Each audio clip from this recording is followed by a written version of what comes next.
Il était une fois en Égypte ancienne, il y a plus de 4500 ans, un royaume puissant, gouverné par des pharaons, où le désert doré bordait les rives fertiles du Nil. C'était une époque de grande splendeur, de dieux vénérés et de monuments colossaux érigés pour l'éternité. Parmi ces monuments, les plus célèbres étaient les pyramides, des constructions massives conçues pour abriter les âmes des pharaons dans leur voyage vers l'au-delà. Autour de la construction de ces pyramides, une légende persiste depuis des siècles, celle des esclaves qui auraient été forcés de les bâtir sous les coups de fouet, dans la douleur et l'épuisement. Cependant, cette version des faits est aujourd'hui remise en question par les historiens.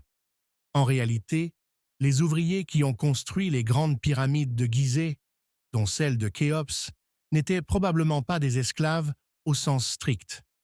À l'époque du roi Khéops, vers 2600 avant Jésus-Christ, des milliers d'ouvriers vivaient et travaillaient autour des chantiers des pyramides. Contrairement à l'image de servitude absolue, ces ouvriers étaient souvent des paysans, recrutés pendant la période des crues du Nil, lorsque leurs champs étaient inondés et qu'ils ne pouvaient pas cultiver. Ils venaient travailler sur les pyramides, nourris et logés par l'État, recevant une forme de salaire sous forme de nourriture, de bière et même de soins médicaux.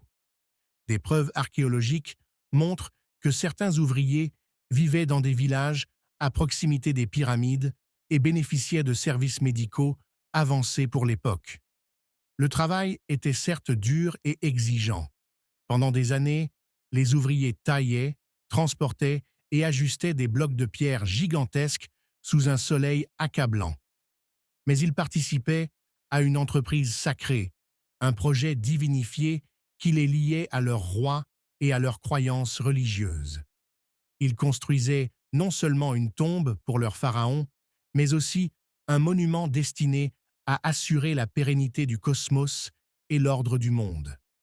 Certains prisonniers de guerre et ouvriers forcés auraient aussi pu être utilisés pour des tâches plus pénibles, mais la majorité des travaux sur les pyramides étaient réalisés par des équipes organisées, parfois divisées en groupes compétitifs pour stimuler la productivité.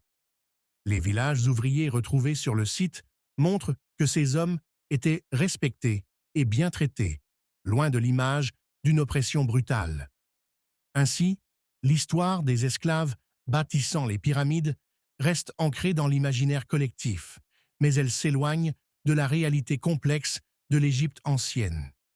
Les pyramides demeurent aujourd'hui des symboles de la grandeur humaine, érigés par des mains libres qui cherchaient à construire l'éternité, et non par des foules d'esclaves brisés par le labeur.